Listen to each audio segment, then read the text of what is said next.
We have a number of churches in Kerala. Kerala is not only the land where the Apostle Thomas came and established Christianity 1960 years ago. It's also the land of communism. And the communist spirit comes into the church as well. You know, Inkilab Zindabad, that type of, who is there to tell me what to do? I'm a law unto myself. In our work, I've seen that more in Kerala than in any other state.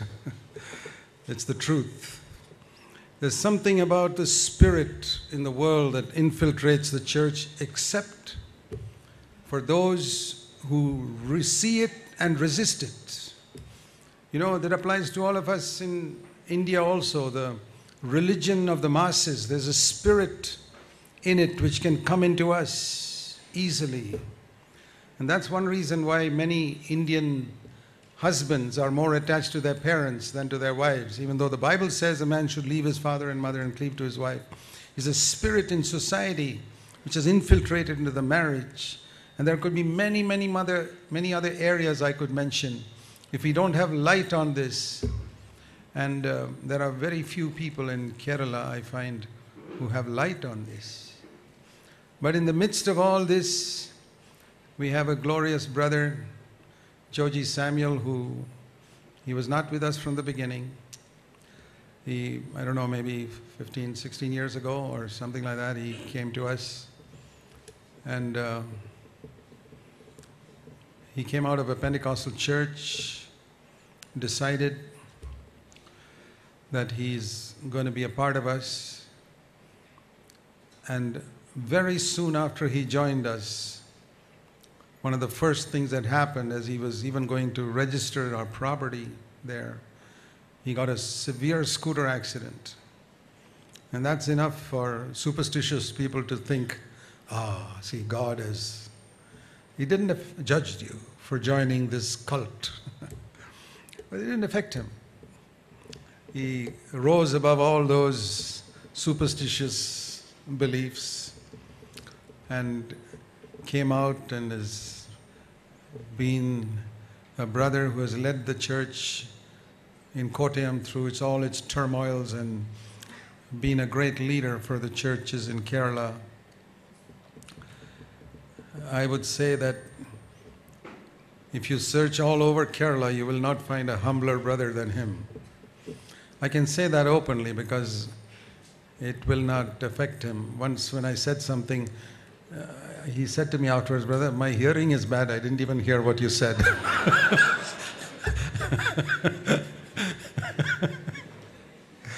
Yes, he is deaf in one ear. So God allows all those things. But we're very happy that, I'm personally very thankful that in a communist land, God has raised up a godly, humble brother to, more than what he preaches is his life. You got to, you know, in his position, he's the assistant editor of the largest newspaper in India called Malayalam Manorama. And he could have risen higher, except that he doesn't want to get involved in all the politics and the dirty advertisements and so many other things like that. So he remains where he is. But I praise God for his leadership of the church there and all the churches. So Brother Joji, can you hear me? Please come forward. Santosh Matthew is his fellow elder in Kottayam who will translate for him. Joji speaks English, by the way. You can speak to him in English, but he's more free in Malayalam. ദൈവനാമത്തിന് മഹത്വം. Glory be to God's name. 1983 brother Zach കേരളത്തിലെ കോട്ടയത്തെ വരുന്നത്. It was in 1983 that Brother Zach came to Kottayam. കോട്ടയത്താണ് കേരളത്തിലെ ആദ്യത്തെ ഒരു ചെറിയ കൂട്ടം ആരംഭിക്കാനായിട്ട് ഇടയായത്. A small fellowship started first in Kerala at Kottayam. ഇന്ന് ഇവിടെ നടക്കുന്ന ഈ കോൺഫറൻസിനെ കുറിച്ച് പറഞ്ഞപ്പോൾ സാക്ക് ബ്രദർ പറഞ്ഞു, നമ്മൾ പുതിയ തലമുറയെ കാര്യങ്ങൾ ഏൽപ്പിക്കണം എന്ന് ബ്രദർ പറഞ്ഞു. While mentioning about this conference, Brother Zach was telling that our focus is on handing over the responsibilities to the new generation. പുതിയ തലമുറ, A new generation. ആ പുതിയ തലമുറ പരിശുദ്ധാത്മാവ് നിറവുള്ള സാക്ഷികളുടെ ഒരു സമൂഹമായിരിക്കണം. This new generation should be a generation which is filled with the Holy Spirit. തീമോഥെയോസിന് പൗലോസ് ലേഖനം എഴുതുമ്പോൾ When Paul writes to Timothy, അതിൻ്റെ 2 തീമോഥെയോസ് 2-ാം അധ്യായത്തിൽ നാം വായിച്ചത്, നീ പല സാക്ഷികളുടെ മുമ്പാകെ എന്നോട് കേട്ടതെല്ലാം മറ്റുള്ളവരെ ഉപദേശിപ്പാൻ സമർത്ഥരായ വിശ്വസ്ത മനുഷ്യരെ ഫലമേൽപ്പിക്കുക. in 2 Timothy chapter 2, we read, "You therefore, my son, be strong in the grace that is in Christ Jesus. The things which you have heard from me in the presence of many witnesses, entrust these to faithful men who will be able to teach others also." എന്നാൽ അതിനു മുമ്പ് തീമോഥെയോസ് ചെയ്യേണ്ട ഒരു കാര്യമുണ്ട്. But before that, there is something else which Timothy does. 1:13 വാക്യത്തിൽ പറയുന്നു, നീ ക്രിസ്തുയേശുവിലുള്ള എന്നോട് കേട്ട പഥ്യവചനം നീ ക്രിസ്തുയേശുവിലുള്ള വിശ്വാസത്തിലും സ്നേഹത്തിലും ഒരു നിലവാരമാക്കിക്കൊള്ളുക എന്ന് കാണുന്നു. There in chapter 1 and verse 13, he says, "Retain the standard of sound words which you have heard from me in faith and love which are in Christ Jesus." കർത്താവായ യേശു ക്രിസ്തുവിനെ കുറിച്ച് അപ്പോസ്തലപ്രവൃത്തി 1-ാം അധ്യായത്തിൻ്റെ 1-ാമത്തെ വചനത്തിൽ വായിക്കുന്ന അതേ കാര്യമാണിത്. This is what we read about Jesus Christ in Acts chapter 1 and verse 1. അവിടെ നമ്മൾ കാണുന്നു, അവന് ചെയ്തും ഉപദേശിച്ചു. He did and preached.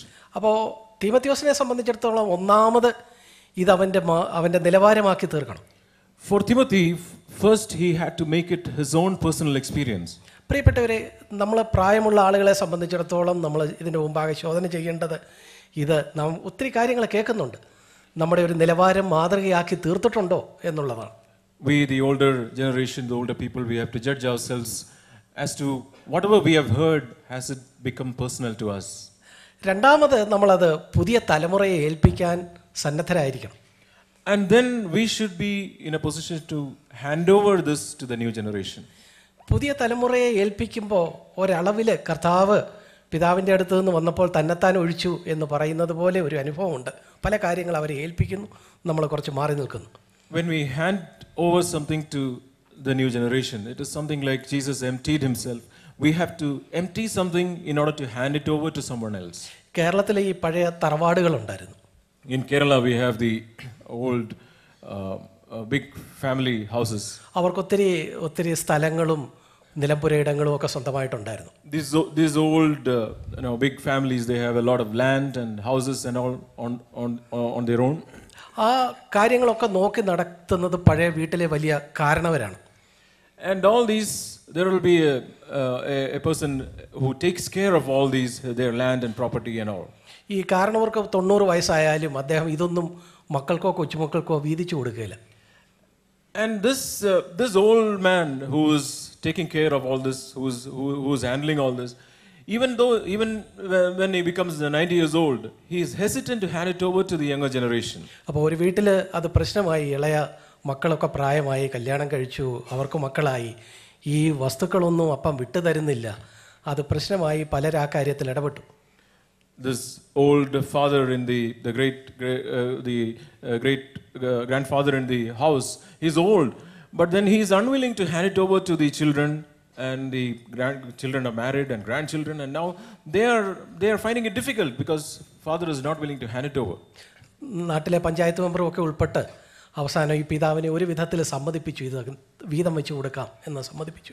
And they involved the local politicians and all, and somehow made this great father to agree.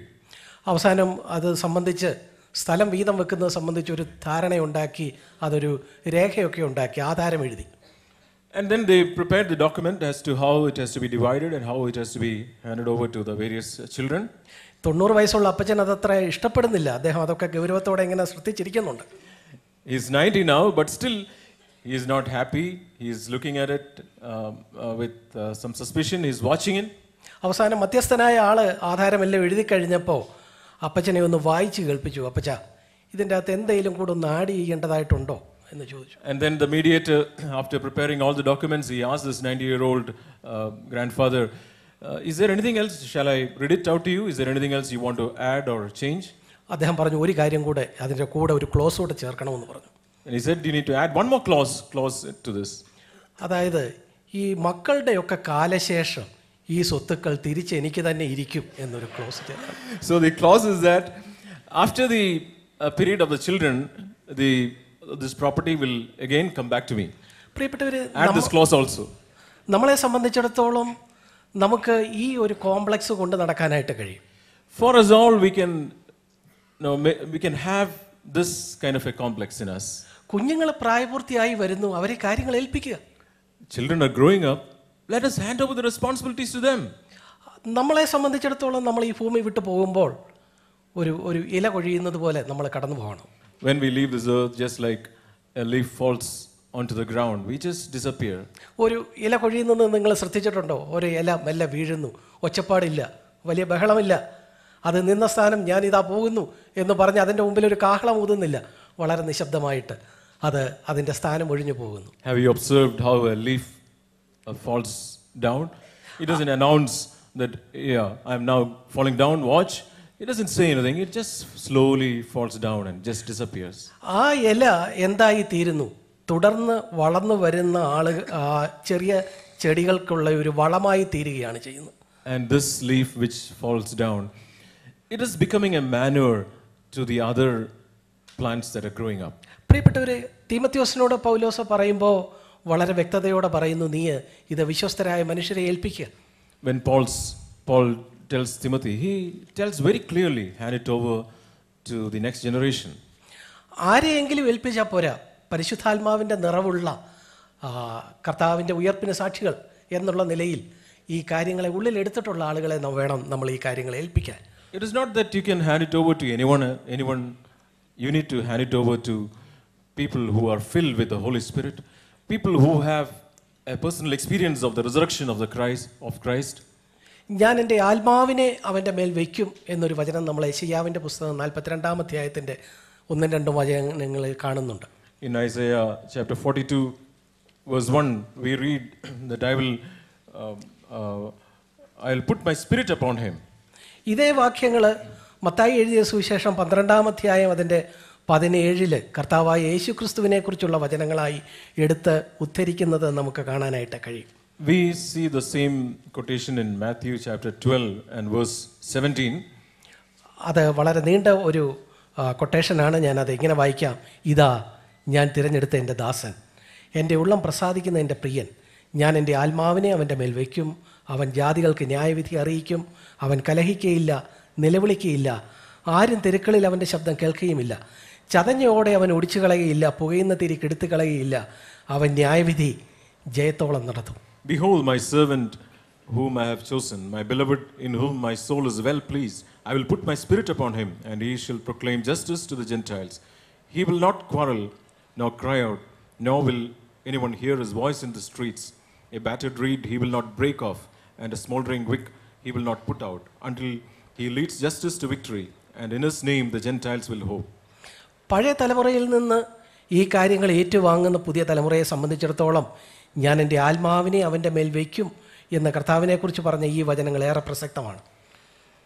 For the new generation who are taking up these responsibilities from the older generation, this particular phrase that I will put my spirit upon him is very much relevant. ഇവിടെ ഇതാ കർത്താവായ യേശു ക്രിസ്തുവിനെ കുറിച്ച് പറഞ്ഞിട്ടുള്ള എല്ലാ കാര്യങ്ങളും നമുക്കും വിശ്വാസത്താൽ നമ്മുടെ സ്വന്തമാക്കി തീർക്കാൻ തീർക്കണം. Whatever God has prophetically spoken about Jesus Christ, whatever has been fulfilled in the life of Christ, we also need to take it personally for us also. അതിൻ്റെ ആദ്യത്തെ ഭാഗം നോക്കുക. ഇതാ ഞാൻ തിരഞ്ഞെടുത്ത എൻ്റെ ദാസൻ. See the first part of it. Behold my servant whom I have chosen. പ്രിയപ്പെട്ടവരെ, എത്ര വലിയ ധൈര്യമാണ് ഈ പദങ്ങൾ നമുക്ക് നൽകുന്നത്. How much assurance and confidence these verses give us. ഞാൻ നീയും ഒരു ആക്സിഡൻ്റ് അല്ല, യാദൃച്ഛിക സംഭവമല്ല. എങ്ങനെയോ അവിടെ ഒരു പാട്ട് കേട്ട് കയറി വന്നു, സാഗ്ബേറിൻ്റെ ഒരു പ്രസംഗം കേട്ട് വന്നു, അങ്ങനെയല്ല. We are not accidents. We somehow heard a song or we somehow heard a message and we just landed up here. ദൈവം തിരഞ്ഞെടുത്തിരിക്കുന്ന, ഞാൻ തിരഞ്ഞെടുത്തിരിക്കുന്ന എന്നുള്ള കാര്യം നമുക്ക് വലിയൊരു ഉറപ്പും ധൈര്യവും നൽകേണ്ടതാണ്. This particular phrase that I have chosen My servant whom I have chosen. This should give us great confidence and assurance. വ്യക്തിപരമായി മാത്രമല്ല ഒരു സഭ എന്നുള്ള നിലയിലും ദൈവം ഒരു പ്രത്യേക ദൗത്യത്തോടെ നമ്മളെ തിരഞ്ഞെടുത്തിരിക്കുന്നു. Not only as an individual, but as a church, God has chosen us for a specific purpose. ആ ഒരു ബോധ്യമുണ്ടെങ്കിൽ നമ്മുടെ ദൗത്യത്തെക്കുറിച്ച് ദൈവം നമ്മളെ ഇതിനായിട്ട് തിരഞ്ഞെടുത്തിരിക്കുന്നു. ഈ തലമുറയിൽ ദൈവം എനിക്ക് തന്ന ഈ ബോധ്യത്തിനായിട്ട് ജീവിക്കണം എന്നുള്ള ആഴമായ ഒരു ഉറപ്പ്, അതിനായിട്ട് തിരഞ്ഞെടുക്കപ്പെട്ടിരിക്കുന്നു എന്നുള്ള ബോധ്യം നമുക്കുണ്ടെങ്കിൽ പ്രിയപ്പെട്ടവരെ, അത് നമുക്ക് ഒത്തിരി ധൈര്യം നൽകും. We have been chosen in this generation for a specific purpose. When we have such a kind of an assurance, that will give us great confidence to move ahead and fulfill that purpose in our lifetime. തീർച്ചയായിട്ടും ഒരു പ്രത്യേക ദൗത്യത്തോടെ മുന്നോട്ട് പോകുന്നവർക്ക് അവരെ സംബന്ധിച്ചിടത്തോളം ഒട്ടേറെ വിമർശനങ്ങളും എതിർപ്പുകളും ഉയരാം. When we go ahead with this specific purpose in our mind, we'll definitely have many accusations and oppositions. കഴിഞ്ഞ മീറ്റിങ്ങിൽ ബ്രദർ വില്യം ബൂത്തിനെ കുറിച്ച് പറയുകയായിരുന്നല്ലോ. In the last meeting, brother spoke about William Booth. William booth ഇംഗ്ലണ്ടിൽ താനൊരു പുസ്തകം എഴുതി. William Booth wrote a book while in England. ഒരു പുസ്തകമല്ല, അദ്ദേഹം പല പുസ്തകങ്ങൾ എഴുതിയിട്ടുണ്ട്. എങ്കിലും ഈ പ്രത്യേക പുസ്തകത്തിൻ്റെ പേര് കറുത്ത ഇംഗ്ലണ്ട് എന്നാണ് പുസ്തകത്തിൻ്റെ പേര്. He has written many books, but this particular book is named The Black England. ഇംഗ്ലണ്ടിലെ പുസ്തകം എഴുതിയിരിക്കുന്നത് കറുത്ത ഇംഗ്ലണ്ട് എന്ന് പറഞ്ഞു. Dark England. This book was released in England, but the title of the book is The Black or The Dark England. അതിന് ആ പേര് കൊടുക്കാൻ അന്നൊരു പ്രസക്തി ഉണ്ടായിരുന്നു. He gave this name because there was a specific, because of some specific reasons. David Livingstone ആഫ്രിക്കയിൽ പോയി അദ്ദേഹത്തെ കുറച്ച് കഴിഞ്ഞപ്പോഴേ കാണാതായി. David Livingstone, he went to Africa, and after some time he was kind of his whereabouts were not known. Stanley എന്ന് പറഞ്ഞൊരു പത്രപ്രവർത്തകൻ അദ്ദേഹത്തെ അന്വേഷിച്ച് ആഫ്രിക്കയിലേക്ക് പോയി. ആ ചരിത്രം നമുക്കറിയാം. And we know that history. One news reporter, Stanley, he went in search of him to Africa. അദ്ദേഹം തിരിച്ചു വന്നതിന് ശേഷം ഡേവിഡ് ലിവിങ്സ്റ്റനെ കണ്ടെത്തി തിരിച്ചു കൊണ്ടുവന്നു. അതിനുശേഷം സ്റ്റാൻലി എഴുതിയ പുസ്തകമാണ് കറുത്ത ആഫ്രിക്കയിൽ എന്ന പുസ്തകം. And he went in search of David Livingstone, and he found him, and then he brought him to England. And then this reporter Stanley, he wrote a book, The Dark Africa.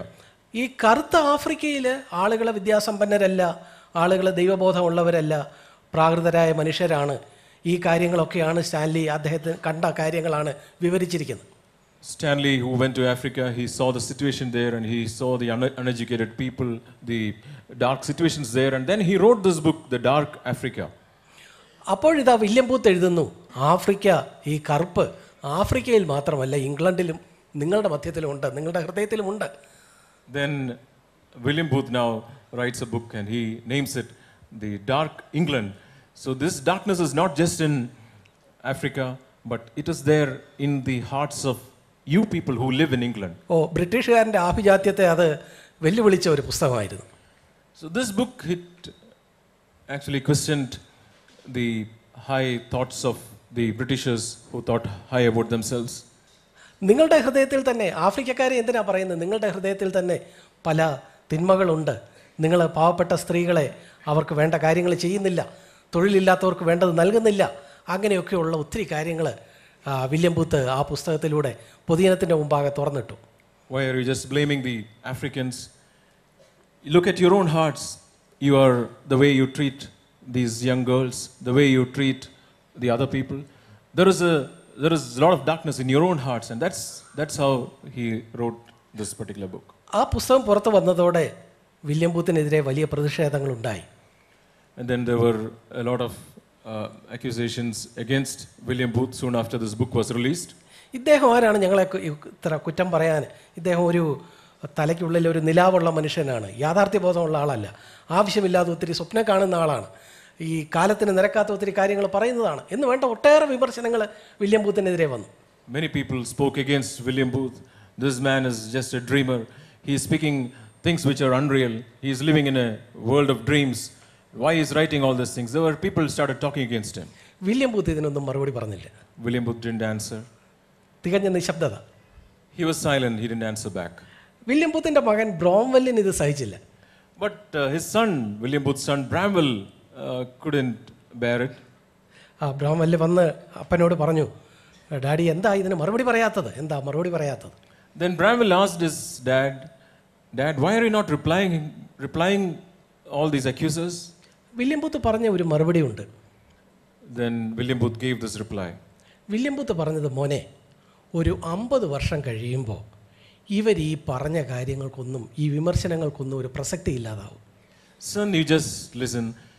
After 50 years, watch, all these accusations these people are making will have absolutely no relevance after 50 years.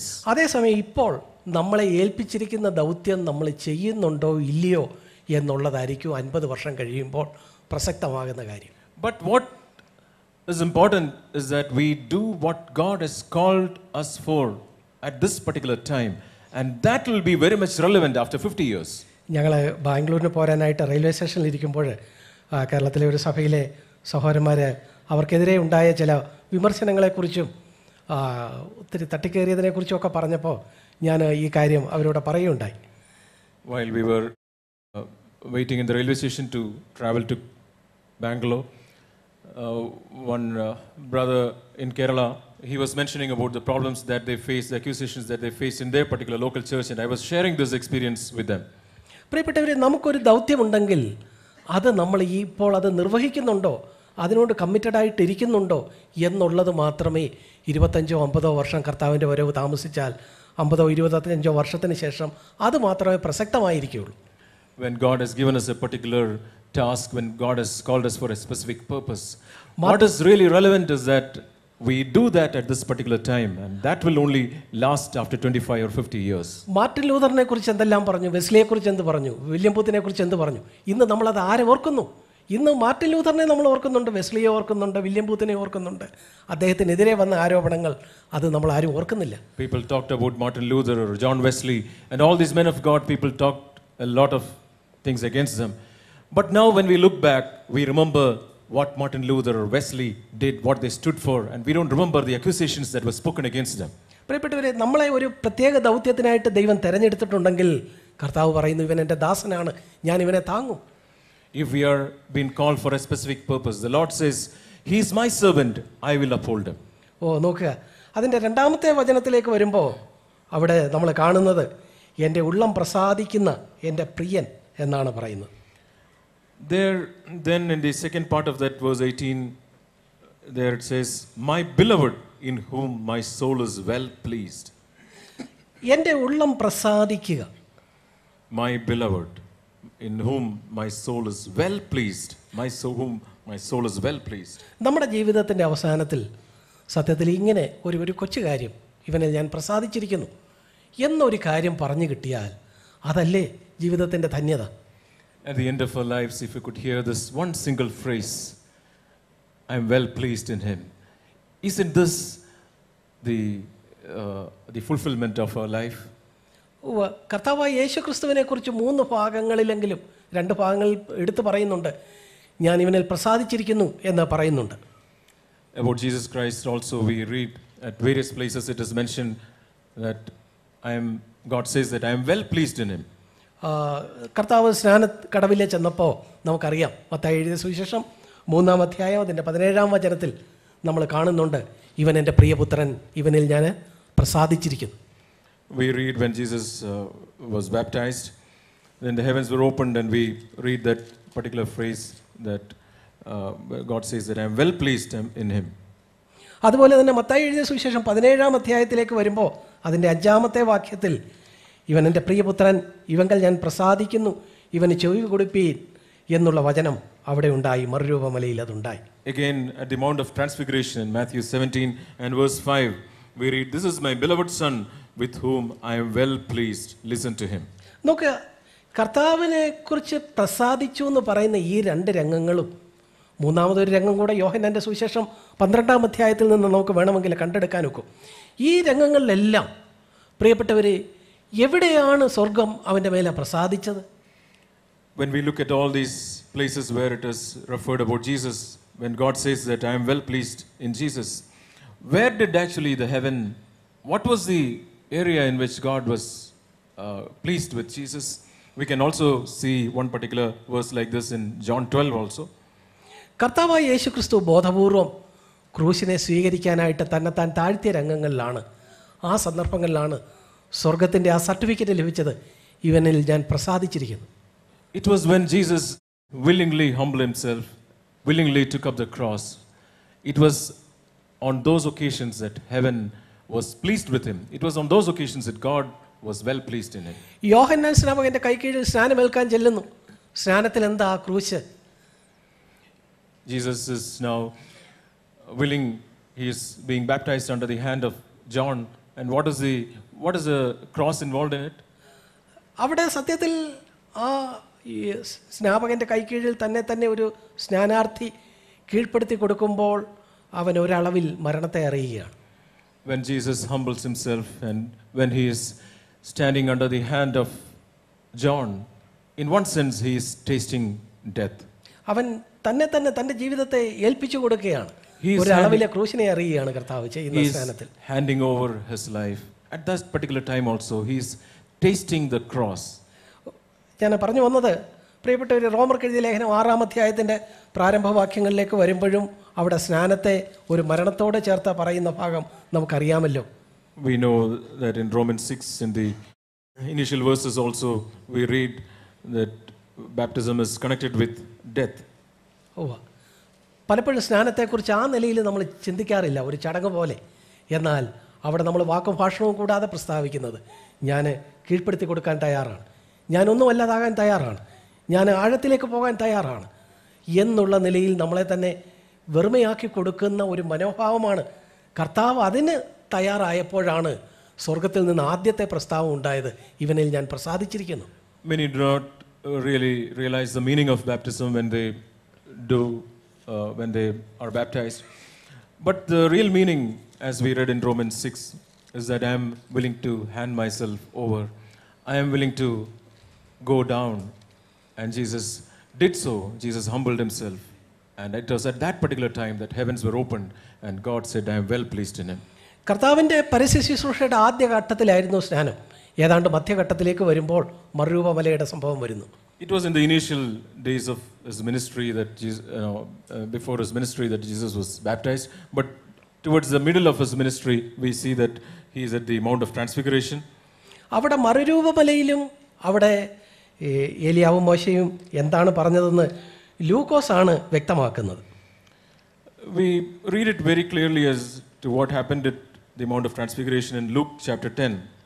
അവൻ അതിൻ്റെ ലൂക്കോസിൻ്റെ സുവിശേഷം 9-ാം അധ്യായം അതിൻ്റെ 31-ാമത്തെ വചനത്തിൽ Luke 9 verse 31. അവർ തേജസ്സിൽ പ്രത്യക്ഷരായി അവൻ യെരൂശലേമിൽ പ്രാപിപ്പാനുള്ള നിര്യാണത്തെക്കുറിച്ച് സംസാരിച്ചു. 9:31. Who appearing in glory was speaking of his departure, which he was about to accomplish at Jerusalem. മലയാളത്തിൽ അത് നിര്യാണമെന്നാണ്, മരണമെന്ന് തന്നെയാണ്. ഡിപ്പാർച്ചർ എന്നുള്ളതിനപ്പുറത്ത് മരണമെന്ന് തന്നെയാണ് അവിടെ രേഖപ്പെടുത്തിയിരിക്കുന്നത്. The NASB translation says departure, but in Malayalam it is written death, specifically death. ഇത് കഴിഞ്ഞതിന് ശേഷം കർത്താവ് താൻ കഷ്ടം അനുഭവിക്കുന്നതിനെക്കുറിച്ചാണ് തുടർന്ന് ശിഷ്യന്മാരോട് സംസാരിക്കുന്നത്. And soon after he is talking to his disciples about the death that is going to suffer. അപ്പോൾ മറുരൂപമലയിൽ പ്രത്യക്ഷമായി ഈ രണ്ടുപേർ കർത്താവിനോട് ക്രൂശിനെയാണ് ചൂണ്ടിക്കാണിച്ചത്. Here at the Mount of Transfiguration, the two people who appeared, they were also pointing to the death, pointing the cross to Christ. തൻ്റെ മുമ്പിലുള്ള ആ ക്രൂശിനെ കണ്ടിട്ട് യേശു അതിനു മുമ്പാകെ തന്നെ സമ്മതിപ്പിച്ചപ്പോൾ, ഇതാ ഇവൻ എൻ്റെ പ്രിയപുത്രൻ, ഇവനെ ചെവി കൊടുപ്പീൻ എന്നൊരു വചനം നമ്മളെ കാണുന്നു. And seeing the way he need to go, seeing the way of the cross when he entrusted himself, again we see that the heavens were opened and we see this particular phrase that my son in whom I am well pleased. യോഹന്നാന്റെ സുവിശേഷം 12-ാം അധ്യായം കർത്താവിൻ്റെ ശുശ്രൂഷയുടെ ഏതാണ്ട് അവസാന ഘട്ടത്തിലേക്ക് വരുന്ന ഒരു ഭാഗമാണ്. John's Gospel chapter 12, there we read those incidents are towards the end of his ministry. അവിടെ നമ്മൾ കാണുന്നു, ഒരു സ്വർഗത്തിൽ നിന്നൊരു വചനമുണ്ടായി, ഞാൻ മഹത്വപ്പെടുത്തിയിരിക്കുന്നു, ഇനി മഹത്വപ്പെടുത്തും എന്നൊരു ശബ്ദമുണ്ടായി. I have glorified and I will glorify. Again we hear that phrase there. കർത്താവ് എടുത്ത ഒരു തീരുമാനത്തിൻ്റെ മേൽ സ്വർഗത്തിൻ്റെ അതിനെ അംഗീകരിച്ചുകൊണ്ടുള്ള, അതിൽ പ്രസാദിച്ചുകൊണ്ടുള്ള ഒരു ശബ്ദമായിട്ട് നമുക്കതിനെ കണക്കാക്കാം. We can consider this phrase as God's approval over the decision that Jesus took. എന്താ അത് സംഭവിച്ചത്? യവനന്മാർ വന്ന്, യവനന്മാർ ആ കാലഘട്ടത്തെ സംബന്ധിച്ചിടത്തോളം ആ കാലഘട്ടത്തിലെ സാംസ്കാരികമായിട്ട് സമ്പന്നരായിരുന്നു, അവർ ഫിലോസഫിക്കലായിട്ട് വളരെ പ്രശസ്തരായിരുന്നു. അങ്ങനെ ഒരു സ്ഥലത്തേക്ക് കർത്താവിനെ അവർ അംഗീകരിച്ച് ആദരിച്ച് കൂട്ടിക്കൊണ്ടു പോകാൻ വന്ന സംഭവമാണ് എന്ന് നമുക്കറിയാം. There we read how the Greeks came and they invited Jesus and they wanted to hear from him, and it was in that context that these incidents are taking place. നമുക്ക് കർത്താവിനെ സംബന്ധിച്ചിടത്തോളം അവിടെ ഒരു വലിയൊരു സാധ്യതയുണ്ടായിരുന്നു. ഈ യഹൂദന്മാരുടെ ഇടയിൽ, തന്നെ നിരസിക്കുന്ന ആളുകളുടെ ഇടയിൽ അവിടെ നിൽക്കാതെ ഇതാ സോക്രട്ടീസിൻ്റെയും അരിസ്റ്റോട്ടലിൻ്റെയും പ്ലേറ്റോയുടെയും ഒക്കെ ഒരു പിന്തുടർച്ചക്കാരനെ പോലെ ലോക ചരിത്രത്തിൽ ഒരു സ്ഥാനമെടുത്ത് അങ്ങനെ ഒരു ഗ്രീക്കുകാരനായിട്ട് അവരോട് ചേർന്ന് നിന്ന് ഈ ലോകത്തിൻ്റെ മഹത്വത്തിനായിട്ടുള്ള ഒരു അന്വേഷണത്തിൻ്റെ ഭാഗമായിട്ട് നിൽക്കാനുള്ള സാധ്യതയുമായിട്ടാണ് ഇവർ വന്നത് എന്ന് ഈ ഭാഗത്തെ വ്യാഖ്യാനിക്കുന്ന ചിലർ പറയാറുണ്ട്. Some people who interpret this particular passage, they say like this, that when Greeks invited Jesus, they were actually offering him a place just like Aristotle or Plato or some great position like that. But Jesus, he saw the cross, he refused all that, and then he went ahead. അപ്പോൾ കർത്താവ് തിരിഞ്ഞു പറഞ്ഞു, ആമേൻ ആമേൻ, ഞാൻ നിങ്ങളോട് പറയുന്നു, കോതമ്പ് മണി നിലത്ത് വീണ് ചാകുന്നില്ല എങ്കിൽ. It was in that context that we read this verse 24, truly, truly I say to you, unless a grain of wheat falls into the earth and dies, it remains alone. But if it dies, it bears much fruit. അവിടെയും ക്രൂശിനെ കുറിച്ചാണ് പറയുന്നത്. Even there, he speaks about the cross. അവിടെയാണ് ദൈവത്തിൻ്റെ പ്രസാദമുള്ളത്. And it is there that God is well pleased. കേരളത്തിൻ്റെ വിവിധ ഭാഗങ്ങളിൽ ഈ public മീറ്റിങ്ങുകളൊക്കെ നടത്തുമ്പോൾ ചില പ്രിയപ്പെട്ടവർ നമ്മളോട് ചോദിക്കും, നിങ്ങൾക്ക് ആകെപ്പാടെ ഇതേ പറയാനുള്ളൂ, ക്രൂശ് ക്രൂശ് ക്രൂശ്, വേറൊന്നും നിങ്ങൾക്ക് പറയാനില്ല.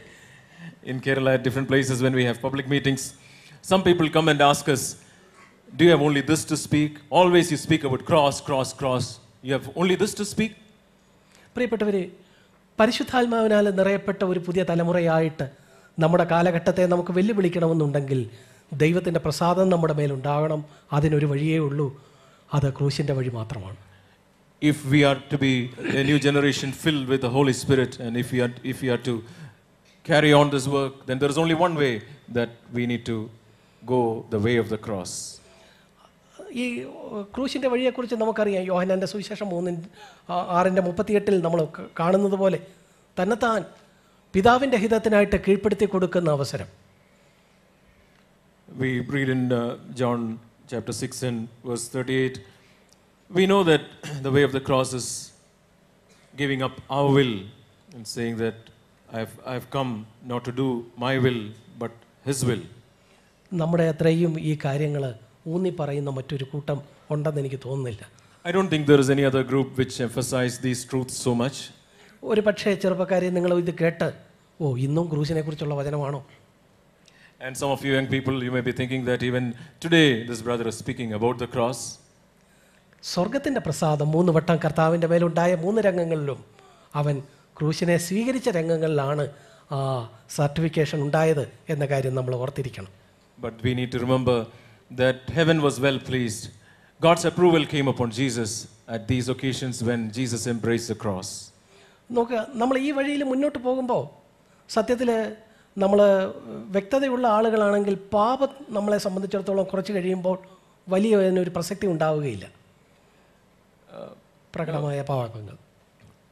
When we in our Christian walk, maybe some of the sins, very evident sins, may not have that much relevance in our lives after a period of time. പക്ഷേ പിന്നെയും സ്വയത്തിൻ്റേതായ നമ്മളൊരു കാര്യം ചെയ്തതിന് ശേഷവും, ഒരു കാര്യം പറഞ്ഞതിന് ശേഷവും, ഒരു കാര്യത്തിൽ ഏർപ്പെട്ടതിന് ശേഷവും നമ്മൾ ദൈവമുമ്പാകെ സത്യസന്ധരാണെങ്കിൽ നമ്മൾ കണ്ടെത്തും, ദൈവമേ, എൻ്റെ ഇഷ്ടമാണല്ലോ, നിൻ്റെ ഇഷ്ടത്തിനായിട്ട് ഞാൻ സമർപ്പിച്ചിരിക്കുന്നുവെന്ന് ഞാൻ പറയുന്നു. ഈ പുൾപിറ്റിൽ നിന്ന് എത്ര വട്ടം ഞാനത് പറഞ്ഞു. പക്ഷേ എങ്കിലും ദിനംതോറും കർത്താവിൻ്റെ മുമ്പാകെ ആ നിലയിൽ തന്നെ താഴ്ത്തിക്കൊണ്ട് അങ്ങനെ പോകുന്ന ഒരു വഴി നമ്മൾ കണ്ടെത്തേണ്ടി വരും. സ്വയത്തോടുള്ള ബന്ധത്തിലുള്ള നമ്മുടെ നിലപാട് കുറച്ച് കഴിയുമ്പോൾ അതായിരിക്കും കൂടുതൽ പ്രസക്തമായി തീരുന്നത്. But then when we walk this Christian way, we have to do something, we have to speak something, we have to serve the Lord. In the midst of all that, after doing something, we'll see, Lord, even after doing this, I see some of my selfish interests, myself is coming out at this particular, through this. And then we'll see how our self comes out, and this is where we need to deal with ourself in our Christian walk. ഈ ക്രൂശിൻ്റെ വഴിയിൽ ഒരളവിൽ ദൈവം പ്രസാദിക്കുന്നത് സത്യത്തിൽ എന്തിലാ? In this way of the cross, why should the heaven be pleased? Why should God be pleased? ഇന്നലെ എബ്രായർക്ക് എഴുതിയ ലേഖനം 11-ാം അധ്യായം അതിൻ്റെ 6-ാമത്തെ വചനം സന്തോഷം വായിച്ചത് ഞാൻ ഓർക്കുന്നു. വിശ്വാസം കൂടാതെ ദൈവത്തെ പ്രസാദിപ്പിക്കാൻ കഴിയുകയില്ല. In Hebrews 11 we read yesterday that it is impossible to please God without faith. അപ്പോൾ ഈ ക്രൂശ് അനുഭവത്തിലൂടെ കടന്നു പോകുമ്പോൾ കേവലം നമ്മൾ അനുഭവിക്കുന്ന കഷ്ടപ്പാടുകൾ കണ്ട് അതിൽ തൃപ്തിയായി അതിലല്ല ദൈവം പ്രസാദിക്കുന്നത്. When we go through the way of the cross, God looks at the suffering that we go through, the difficulties that we go through, and God is not pleased at seeing the difficulty and the suffering that we go through. പക്ഷേ ഇതിലൂടെ എല്ലാം കടന്നു പോകുമ്പോഴും നമുക്കൊരു ബോധ്യമുണ്ട്, ദൈവം എന്നെ ഉയർത്തും. സ്നാനജലത്തിലേക്ക് താണയാളിനെ ഉയർത്തുമെന്നൊരു പ്രതീക്ഷയുള്ളതുപോലെ നമുക്കറിയാം ആ വിശ്വാസത്തിൻ്റെ മേലാണ് ദൈവം പ്രസാദിക്കുന്നത്. When we go through this way of the cross, when we go down, we have a hope in our heart that when we go down into the waters, we'll come up. So while going through the way of the cross, God is not pleased at the sufferings that we go through, but that spirit of faith in us that proclaims that we are going to come out and we are going to fulfill His purposes. Mathai എഴുതിയ സുവിശേഷം 12-ാം അധ്യായത്തിലെ 17-ാമത്തെ വചനത്തിൽ നമ്മൾ അടുത്തത് കാണുന്നത്, ഞാൻ എൻ്റെ ആത്മാവിനെ അവൻ്റെ മേൽ വയ്ക്കും. And again in Matthew 12 we see the next part of the verse that I will put my spirit upon him. കർത്താവായ യേശു ക്രിസ്തു, ഇവൻ എൻ്റെ പ്രിയപുത്രൻ, ഇവനിൽ ഞാൻ പ്രസാദിച്ചിരിക്കുന്നു എന്ന് പറഞ്ഞ് പരിശുദ്ധാത്മാവ് പ്രാവ് പോലെ അവൻ്റെ മേൽ ഇറങ്ങി. We read there that after Jesus was baptized, the heavens were opened, God was well pleased in him, and then we see that he was baptized with the Holy Spirit. പരിശുദ്ധാത്മാവിനെ കുറിച്ച് ഒത്തിരി വ്യത്യസ്തമായ ഒത്തിരി കാര്യങ്ങളുള്ള ഒരു പശ്ചാത്തലത്തിൽ നിന്നാണ് ഞാൻ വന്നത്. I come from a background where they have different kinds of teachings about the Holy Spirit. പെന്തക്കോസ്തിലെ കേരളത്തിലെ ഫണ്ടമെൻ്റൽ അതിൻ്റെ പരിശുദ്ധാത്മാ സ്നാനത്തെക്കുറിച്ചുള്ള ടീച്ചിങ് എൻ്റെ പിതാവ് എഴുതിയ ഒരു പുസ്തകമാണ്. അത് അവർ ബൈബിൾ സ്കൂളുകളിൽ അവർ അതിനൊരു ടെസ്റ്റായിട്ട് ഉപയോഗിക്കുന്നത്. In the Bible colleges in Kerala, they refer to one book written by my father about this Holy Spirit. So that is the reference book that I use. പരിശുദ്ധാത്മാവിനായിട്ടുള്ള ഒരു അന്വേഷണമാണ് ഒരളവിൽ, അതിൻ്റെ യാഥാർത്ഥ്യത്തിന് വേണ്ടിയുള്ള ഒരു അന്വേഷണമാണ് എന്നെ ഒരളവിൽ ഇവിടെ കൊണ്ടുവന്ന് എത്തിച്ചത്. In my life also it was a seeking after reality of the baptism of the Holy Spirit, reality of the filling of the Holy Spirit that led me to our church.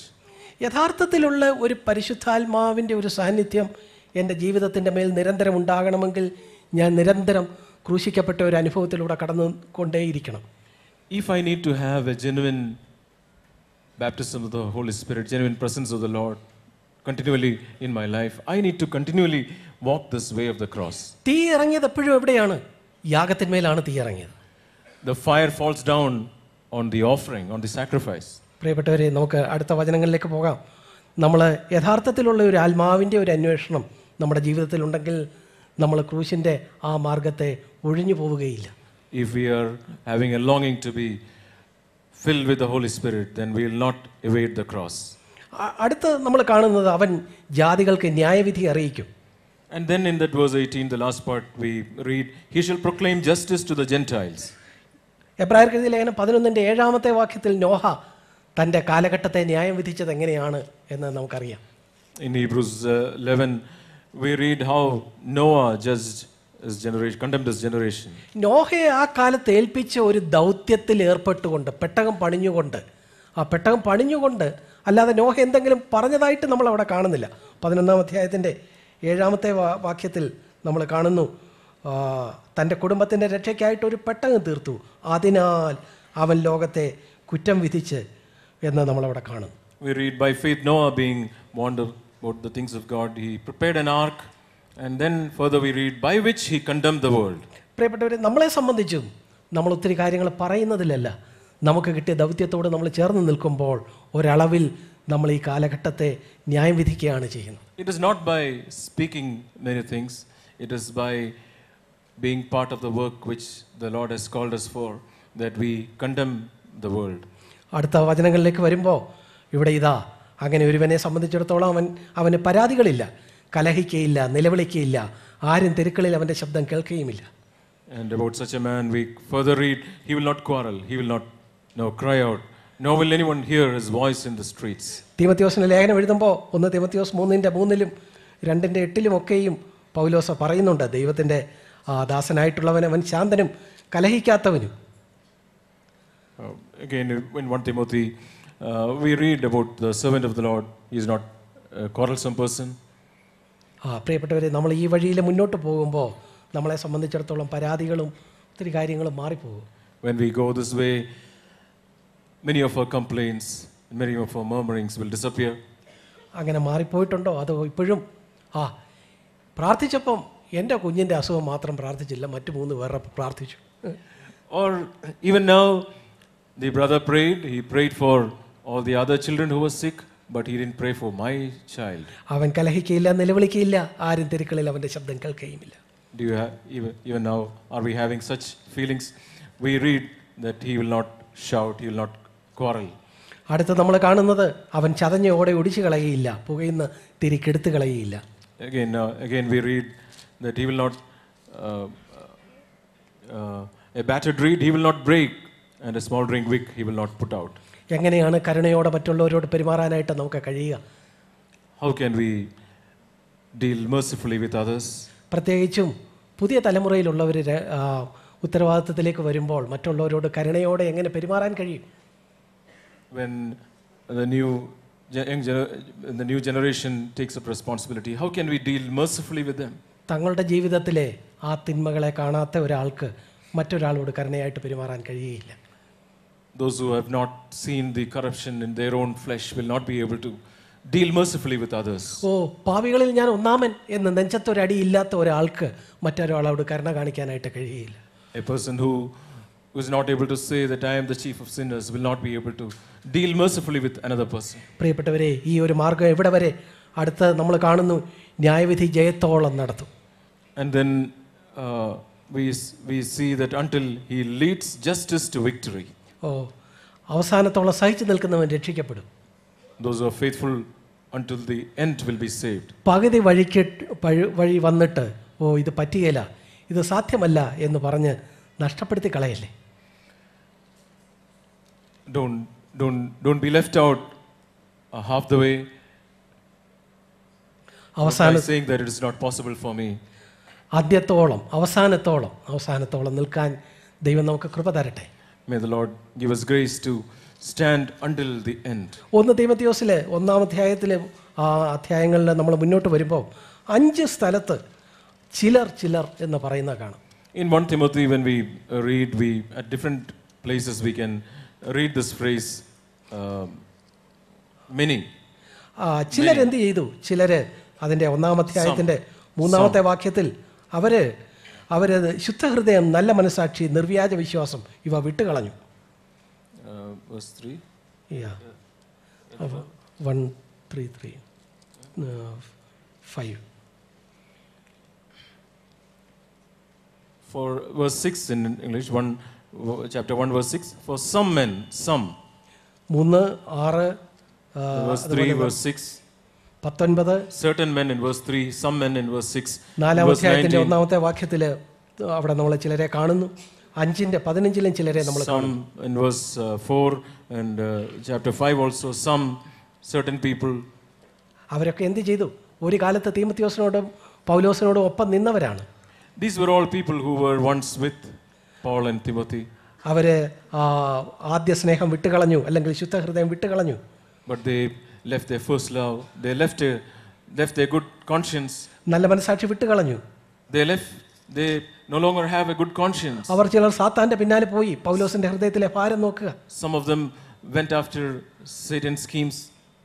അങ്ങനെ 5 വട്ടം അവർ പോയി വിട്ടുകളഞ്ഞു എന്ന് പറഞ്ഞതിന് ശേഷം ഇവിടെ ഇതാ 6:11 തീമോഥെയോസിനോട് പറയുന്നു, നീയോ ദൈവത്തിൻ്റെ മനുഷ്യനായുള്ളവേ അത് വിട്ടോടി നീതി, ഭക്തി, വിശ്വാസം, സ്നേഹം, ക്ഷമ, സൗമ്യത എന്നിവയെ പിന്തുടരുക. After having mentioned that certain people have left this way at various places, 5 times he has repeated, and then he says, but flee from these things, you man of God. കാരാഗ്രഹത്തിൽ ഒറ്റയ്ക്കിരുന്ന് ആ വൃദ്ധനായ അപ്പോസ്തലൻ ലേഖനം എഴുതുമ്പോൾ അദ്ദേഹത്തിൻ്റെ ഹൃദയത്തിൻ്റെ ഭാരം നോക്കുക. പലരും വിട്ടുപോയി, പക്ഷേ നീ നിലനിൽക്കണം. While writing this epistle from behind the prison bars, see the burden of this old apostle. He says, many have left, but you, man of God, you flee from these things. പ്രിയപ്പെട്ടവരെ, പരിശുദ്ധാത്മാവിനാലുള്ള നിറവോടെ ആ നിലയിൽ നിൽക്കാൻ കഴിഞ്ഞാൽ നമുക്ക് അന്ത്യത്തോളം നിൽക്കാനായിട്ട് കഴിയും. ദൈവം അതിന് നമ്മളെ സഹായിക്കും. If we can be filled with the Holy Spirit and if we can walk this way of the cross, we can endure until the end. The Lord will help us. Thank you. We have deliberately not asked any older brothers to share the word. We have a new elder in CFC Bangalore, Brother Charles Bana. Some of you don't know him. He's a man who likes to hide in the background always, but he's a very godly, humble man. Brother, please come. I was encouraged to hear what we have been hearing. And as I was listening yesterday to Brother Santosh, he was telling it's time for us to hand over the baton to younger people. I think he's hardly 40, right? Santosh, you still have a long way to go. So don't think of retirement. See, it's a different spirit that we experience in the church. It's not that like that 90-year-old man who said, even after everything is over, it should come back to me. Does he expect to be 190? We don't expect to live that long. Life is short. And we have been hearing about the cross all these sessions. When I was saying, when I used to come to conferences, I used to feel bad on the last day. Boy, it's over so soon. But it's not the conference that is important. It is how you live between the conferences, how you live between Sundays, how you live between meetings. Jesus was commended by the Father not when he raised the dead or did miracles. Even before he did anything else, he had not even preached one message, the Father said, I am well pleased with him. And after the baptism also he said, I am well pleased with him. And after that came out his ministry. That's only 10% of his life. So this is something that we need to keep in mind, and as young people, we need to stick to this. That is, if you take away the cross from Christianity, Christianity becomes like any other philosophy. The centrality of Christianity is the cross. And the cross is something that is not enjoyable. Jesus, it says, he endured the cross, not enjoyed. He endured it for the joy that was set before him. And we have a bright future. The Lord said, you don't know the plans that I have for you to give you a future and a hope. And all the dealings that God has with us is for our good, to give us a future and a hope.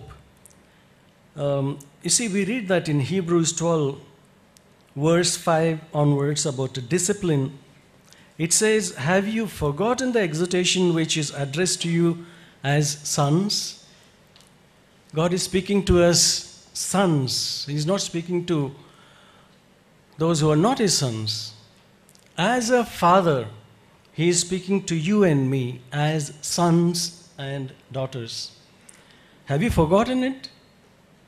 My son, again, do not regard lightly the discipline of the Lord, nor faint when you are reproved by him. For those whom the Lord loves, he disciplines, and he scourges everyone whom he receives. You see, the word scourge is a very strong word. It's not just caning or spanking. It's something very strong. The scourges that they made to whip Jesus just before he went to the cross, it's that. God uses that, not because God is a sadistic God like we heard yesterday. He has something good in mind. We read that in Deuteronomy 8. We can just go back there. Deuteronomy 8, verse 16. It says, "In the wilderness he fed you manna which your fathers didn't know, that he might humble you, that he might test you in order to do good for you in the end." You see, all of God's dealings are for the future, not for the present. For the present, every discipline seems to be not enjoyable. Nobody likes being disciplined. I never liked it when I was small, either in school or at home. I used to feel very bad about it. But now when I look back, I'm so thankful that my teachers corrected me, my mother corrected me. I lost my father when I was in my first standard. And my mom took over and she disciplined me, and not only me, we were 7 children. She brought us up so well. And 2-3 years back, she had a fall, and ever since she's on bed. And one of the times when I went to visit her, she was recounting how the Lord led after my father died, all these number of years, how the Lord led us and all that through His mighty hand. And I told her, "Mommy, it's not only the Lord's hand that led us all these years." I took her hand and I said, "These hands of yours disciplined me and disciplined us, and today they have put us in the right track." And I kissed her hand and said, "Thank you for these hands." You see, when we look back, we realize that it was for my good, that what my parents did, what my teachers did. Any correction at the moment is not enjoyable, but later on, in future, it gives us a future and a hope. So God's intention is that we be like that. You see, young people, Santosh was telling, at his age he wants to pass on the baton. Young people, if you want to carry on that work, you should be willing to take up the cross. What is taking up the cross? It's denying yourself. Learn that early in life, to deny your own will and do God's will. Say, "Not my will, but as you will." Sometimes it may appear too dark for you to wonder why it's happening to me among all the rest of the people, billions of people in this world. Why me, Lord? Jesus also asked the same thing. My God, why have you forsaken me?" And the Father didn't give him any answer. He didn't say for this or for that. He just kept quiet. Those silent years, we don't understand. But soon we will come out of that. Like Paul says, these light momentary afflictions, these afflictions are only for a moment. And all the discipline that we have gone through, they were all momentary. They didn't spank us all through our teenage years or in our 20s. No, it used to be once in a while. Not all 365 days in our life, once in a while. Let's accept it, learn to accept it and learn something from it so that we become better. One of the messages when I came to CFC as a young man in my 20s, one of the messages that I heard was Brother Zach telling about a godly brother who made all the young people below 35 years to stand up and to make this confession. "I am young, I am stupid, I know almost nothing, therefore I submit to my elders." I was young, but I didn't like what I heard that day. Just like you. I didn't like it. And I didn't understand what this meant, but I submitted. And 30 years after that, when I look back, I'm so happy that I submitted to my elders. And I always tell the elders that the submission has become like a shelter to me. The elder brothers are like a shelter over me. They have preserved me and protected me, and their teaching has enriched me and many of you here who have taken that. So, young people, my heart's burden is that learn to deny your will early in life and take up the cross. Means this is the cross where your will meet and God's will, they cross each other. This is the place where I really understood what the cross is. It used to be somewhat very vague to me. Taking up the cross means, I saw a couple of years back on Davis Road, one foreigner carrying an aluminum cross with a wheel at the back. That is not the cross that we are called to take. That's very easy. Everybody can do that on Good Friday. That was during Good Friday. But it is not on Good Friday that Jesus wants us to carry the cross. It is in between Good Fridays. So let us learn that, brothers, young brothers and sisters, so that your lives can be enriched. Amen. Charles is a brother who is very difficult to get him to stand up in the pulpit and share anything. You really had to push him. And for many years, he just refused to be an elder. And he would even hesitate to speak. But you probably got a taste of it today, what I have enjoyed. In 10 minutes, you hear more that will remain in your mind, more than other people speak in 1 hour. It's a mark of an anointing. Did all of you children learn something today? To kiss the hands of your mother that spanked you and your father? And even the older people, your aged mothers and fathers that protected you from going astray? Praise the Lord. Let's give thanks to the Lord now for this session. Our Heavenly Father, thank you for these dear brothers whom you have raised up in different places, who have the same spirit that we have had in CFC for 40 years, and who can lead the work on into another generation and help those who are willing to appreciate them and submit to them, so that your word goes forth from generation to generation. We thank you, we trust you.